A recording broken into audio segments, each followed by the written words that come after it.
नाज़रीन कराम, मैं इसलिए मेवान हूँ और हाजिर हूँ एक नई वीडियो लेके आपके सामने। नाज़रीन कराम, आगे बढ़ने से पहले आपसे वही गुजारिश कि मेरे चैनल को ज़रूर सब्सक्राइब कीजिए। अगर आपको वीडियो अच्छी लगे तो उसे लाइक कीजिए। नाज़रीन कराम, हामिद मीर साहब जो हैं उनका शुमार हमारे मुल्क के काफ़ी बड़े साफ़ियों में होता है।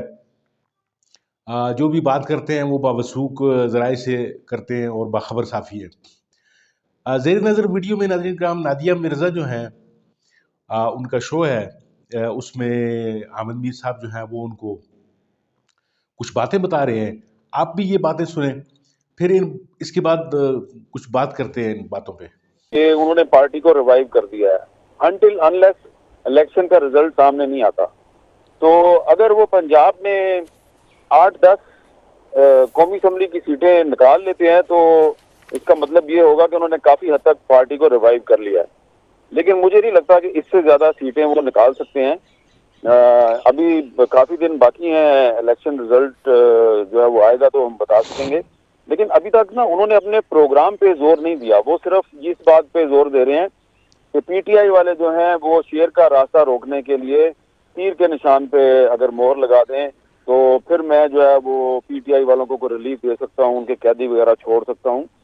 तो इसका बराह रास्त पाकिस्तान के आम आदमी के मसाइल से कोई ताल्लुक नहीं है। उनको चाहिए था कि कोई ऐसा प्रोग्राम लेके आते कि जिसकी वजह से जो नौजवान हैं वो उनकी तरफ अट्रैक्ट होते। लेकिन ये करने की बजाय वो एक जो पीटीआई का वोटर या सपोर्टर है उसका वोट हासिल करने की कोशिश कर रहे हैं, जो कि मेरा ख्याल है कि एक सियासी हरबा तो जरूर है। लेकिन इलेक्शन में जा रहे हैं तो इलेक्शन में अगर वो जा रहे हैं तो क्यों जो इमरान खान को सपोर्ट करने वाले लोग हैं वो बिलावल साहब को क्यों वोट देंगे? क्योंकि आपको अच्छी तरह पता है कि इमरान खान साहब की बिलावल साहब के बारे में क्या राय रही है। तो अचानक बिलावल साहब ने उस अपने बारे में जो इमरान खान के अल्फाज हैं उनको बुलाकर नजरअंदाज करके तो अब उनका वोट लेने की कोशिश कर रहे हैं। तो मेरा ख्याल है कि अगर वो सिर्फ अपने प्रोग्राम और मंशूर की बुनियाद पर वोट लेने की कोशिश करें तो ये ज्यादा मुनासिब होगा। लेकिन उनकी ये कोशिश अच्छी है कि वो पंजाब में अपनी पार्टी को दोबारा रिवाइव करने की कोशिश कर रहे हैं। इसमें तो कोई शक नहीं है कि 1967 में पाकिस्तान पीपल्स पार्टी जो है वो लाहौर में कायम हुई थी।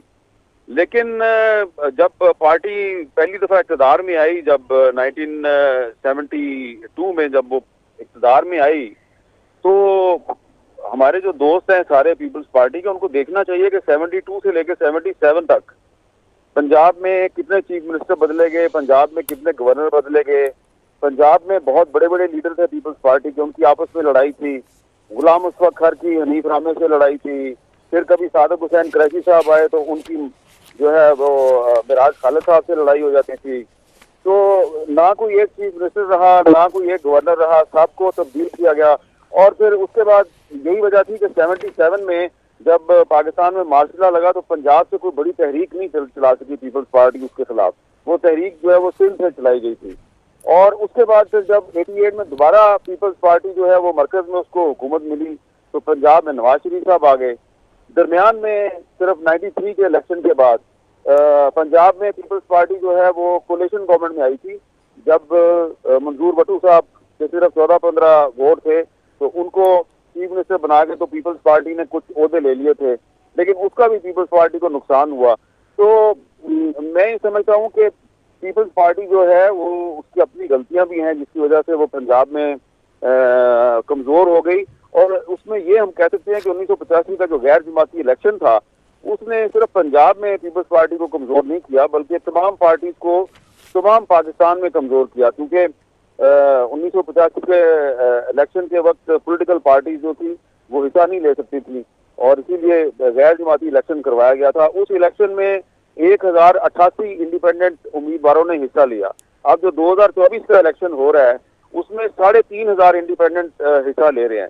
तो हम ये कह सकते हैं कि पाकिस्तान वापस 1985 में चला गया है।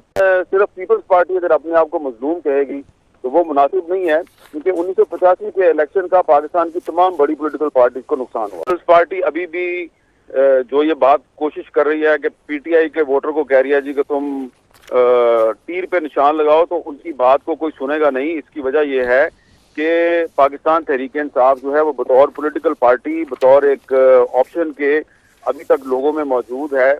اور ابھی میں تھوڑی دیر پہلے اسلام آباد کے ڈپلومیٹک انکلیو میں سے نکلا ہوں. تو اس ٹائم پہ تو آپ کو پتا ہے نا وہاں پہ سیکورٹی گارڈز ہوتے ہیں یا سیکورٹی فورسز کے لوگ ہوتے ہیں. مجھے جو بھی لوگ ملے تھے وہ یونیفارم پہنے ہوئے لوگ تھے. پرائیویٹ سیکورٹی گارڈ زیادہ تر اس میں وہ تھے. سارے مجھے یہی کہہ رہے تھے کہ بڑی زیادتی ہو گئی ہے, پاکستان تحریک انصاف کو الیکشن سے آؤٹ کر دیا گیا. تو میں تو جدھر بھی جاتا ہوں, ابھی میں پرسوں لاہور میں تھا, وہاں پہ بھی میرے ساتھ لوگ یہی بات کر رہے تھے. تو مجھے تو کہیں نظر نہیں آ رہا کہ تحریک انصاف بطور پولیٹیکل پارٹی جو ہے وہ ختم ہو گئی ہے. تو ٹھیک ہے, بلاول صاحب کوشش کر رہے ہیں اس کا ووٹ لینے کی, لیکن آئی ڈونٹ تھنک, یہ 2018 میں جب نواز شریف صاحب کو نااہل قرار دیا گیا تھا تو اس وقت لوگ ہمیں کہتے تھے کہ نواز شریف صاحب ختم ہو گئے ہیں, مسلم لیگ نون ختم ہو گئی ہے, وہ کبھی واپس نہیں آئیں گے. تو آج 2024 میں تو مسلم لیگ نون جو ہے وہ ہمیں نظر آ رہی ہے, نواز شریف صاحب پہ پابندی بھی ختم ہو گئی ہے, وہ الیکشن بھی لڑ رہے ہیں. تو آپ کو یا مجھے کیا پتا ہے کہ تین سال بعد 4 سال بعد پاکستان میں کیا ہو.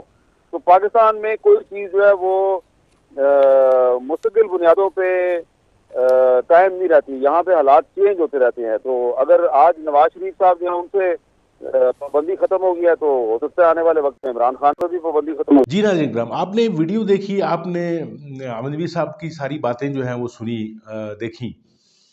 نادیہ مرزا نے جو ان سے سوالات کی, احمد نبی صاحب کا ایک طرح یہ بھی ہوتا ہے کہ یہ سوال ان سے اگر کیا جائے تو پھر یہ پوری تفصیل کے ساتھ اس کا جواب بھی دیتے ہیں. اب ناظرین کرام, صورتحال یہ بن گئی ہے کہ تحریک انصاف کی لاش پہ یعنی بہت سارے گدھ جو ہیں وہ اکٹھے ہو گئے ہیں. یعنی جو لوگ تحریک انصاف کو مردہ سمجھنے کی کوشش کر رہے ہیں وہ بہت بڑی غلط فہمی میں ہے, اور ان کے جو ہے وہ جو سوچیں ہیں, جو ان کی غلط فہمیاں ہیں, وہ 8 فروری کو انشاءاللہ دور ہو جائیں گی. اور اسی طرح کی یہ غلط فہمی جو ہے وہ جو سندھ کا لونڈا ہے, سیاستدان تو خیر نہیں کہنا چاہیے اسے, کیونکہ ابھی زیر تربیت ہے, اور اب پچھلے دنوں میں بھی اس کے والد نے بھی اس سے کہا تھا کہ وہ ابھی اس کی تربیت پوری نہیں ہوئی ہے. تو وہ اب اس کی خواہش یہ ہے کہ پی ٹی آئی کے جو ارکان ہیں وہ اس کو ووٹ ڈالیں. ناظرین کام اس طرح کبھی ہو نہیں سکتا کہ یہ جو پی ڈی ایم کا جو دور حکومت 16 مہینے رہا ہے, یہ سارے کے سارے ایک جیسے ایک جگہ پہ اکٹھے ہو کر یہ اس ملک کو لوٹتے رہے. تو تحریک انصاف کا ورکر جو ہے یہ کبھی بھی نہیں بھولے گا کہ 16 مہینوں میں تحریک انصاف کے اوپر ان لوگوں نے مل کے جو ظلم پنجاب میں خاص طور پہ اور پورے ملک میں کیے ہیں. تو تحریک انصاف کے ووٹر کو کی یاداشت بھی اچھی ہے, اور ان لوگوں کی قسمت بھی اتنی اچھی نہیں ہے کہ ان لوگوں کو جو ہے وہ پی ٹی آئی کے لوگ ووٹ کریں. پی ٹی آئی کا جو کارکن ہے وہ اپنے جماعت کے ساتھ ہے, چاہے اس کے ساتھ جماعت کا نشان اس کے سامنے ہو یا نہ ہو, اس کا نشان ایک ہی ہے اور وہ عمران خان. تو یہی امن بیر صاحب جو ہے وہ کہنے کی کوشش کر رہے ہیں, اور بلاول بھٹو زرداری کو جو ہے وہ یہ بتانے کی کوشش کر رہے ہیں کہ جی آپ بہتر یہ ہے کہ اپنی پارٹی کو ریوائیو کریں, پنجاب میں بھی کریں, سندھ میں بھی کریں, اور باقی صوبوں میں بھی کریں, آپ کا یہ رائٹ ہے.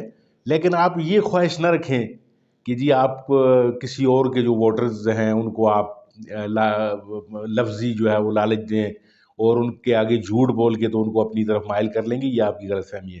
ناظرین کرام, ویڈیو دیکھنے کا بہت بہت شکریہ. مجھے امید ہے انشاءاللہ آپ کو ویڈیو پسند آئی ہوگی. میرے چینل کو ضرور سبسکرائب کیجیے اور میری ویڈیو کو لائک کیجیے.